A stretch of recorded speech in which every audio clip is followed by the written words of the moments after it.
Jim here. I'm just doing a follow-up video on my coolant window washer reservoir on my 92 Corvette. I'll flip the camera around here, show you what I did. So this is the Corvette. If you haven't seen it before, it needs a paint job just because of some nicks and scratches and stuff, but just to make it perfect. But down in here on the passenger side is your window washer reservoir. Now in order to get it off, or get to it, because mine I found out a couple cracks in it. I noticed when I dumped water in it, it dumped out on the ground about as fast as you put it in. So there's a bolt here you have to take out. And there's another one, bolt like that, that's down in here. Let's see if I can get a view of it. It is, well, it's right down in here someplace. And you only want to loosen that one. There's a slot in the bracket, so once you get the other bolts out, this will just slide out sideways. Now, to make it easier, well, you have to take out 1, 2, 3 bigger bolts, and they're stars. I think they're 40s if I remember right, to get that out. Just to give myself more room, I took out these 3 smaller ones that are stars, and then inside there you can see there's 2 bolts there. There's another bolt on the bottom, and then there's 4 bolts right there. And once you take all those bolts out, you can just peel back this rubber seal. Keeps water from getting from the tire into the engine bay, and this just pops out of there, and it gives you a lot more room. And then to get this out of here, the window washer thing, there's 2 bolts here straight in, but there's another one sitting over here at like a 45-degree angle. That's the hard one to get to. That's why I just took this off, to make it a lot easier. And when I got all done, I'm always finding stuff in this vehicle. Oh, that's just the sticker that's coming off. I found a top to an antifreeze bottle down in here, and I found some kind of a grommet down in there, which I'm not sure where it goes. And anyway, it's like $30 for a new tank. I didn't want to buy one. This one was fine. The pump worked good. It's just, it had a couple small cracks. So I'll show you what I used to fix it. I have some blue RTV silicone gasket maker and sealant, which I use on transmission housings, different things, making gaskets, getting things to stick. And I just put a bead of that on the bottom where the cracks were.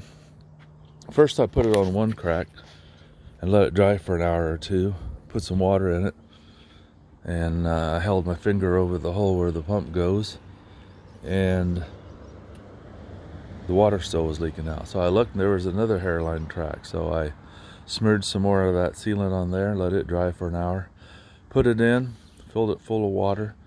It's not a pressurized tank. The pump just pumps the water up to the windshield wipers, so I figure it doesn't have to hold up to a bunch of pressure like a radiator. So just sealing it would be good enough, and it worked fine. So if you have the same problem I did, I'm assuming somebody probably just put some water in there and then forgot about it and left it in the wintertime. It froze and cracked the container. But it fixed it really good. There's the overflow for the radiator. I just worked on a GMC Envoy, and it had a similar one, but of course it was up by the wheel well. And the whole top in here had a big hole. It was just, somebody must have set something on it, and then they shut the hood and smashed it. So I ordered a new one. It was pretty reasonable, and 20, 30 bucks, maybe 18 bucks. I don't even remember, but replaced it. And a couple other things I'm working on is air conditioning. I retrofitted the fittings, and when I put air to it, just to test it, the high pressure side holds pressure but not the low side. So I put some dye in there, added some refrigerant. Now I gotta get my UV light out, see if I can find the leak, because I tried soapy water, that didn't work. Another thing I'm working on, which I'll make a separate video, is down in there, the oil sending unit. It's the one I wanted to replace is the one that goes to the gauge, because it had no oil pressure. But I'll get into all that in another video. And then I took my headlight off to replace the inside of the motor where the plastic ball bearings are, and it was already all brand new.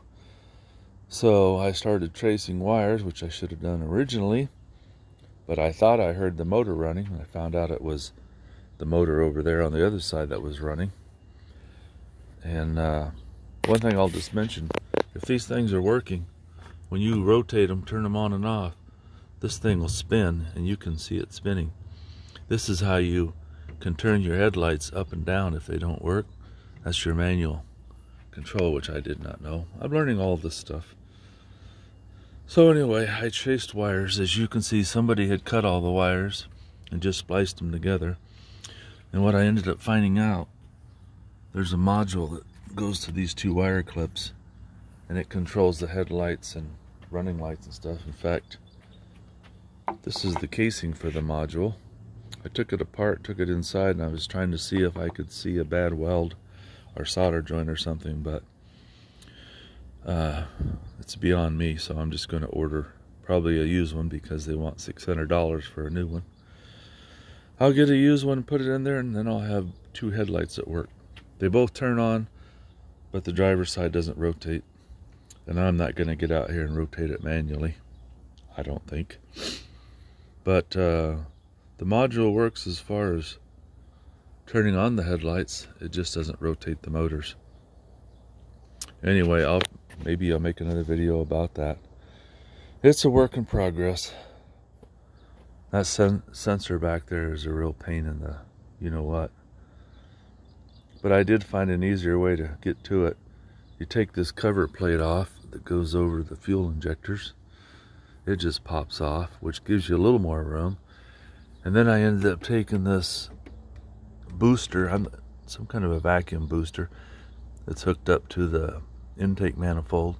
I took that off, and that gave me a lot of room. I started off taking the windshield wiper motor off. I got two bolts out. I guess there's another bolt way under there. And I took the screen out here, which is a real pain because there's several little star bolts that hold it in place. Sorry, so you can see it. And then it's like got a sealant around it, so you have to kind of pry it off and try not to ruin it. You can see my piece of cardboard. I put it there just so I don't accidentally break my windshield when I'm working in that area right there. Well, listen guys, that's it for now.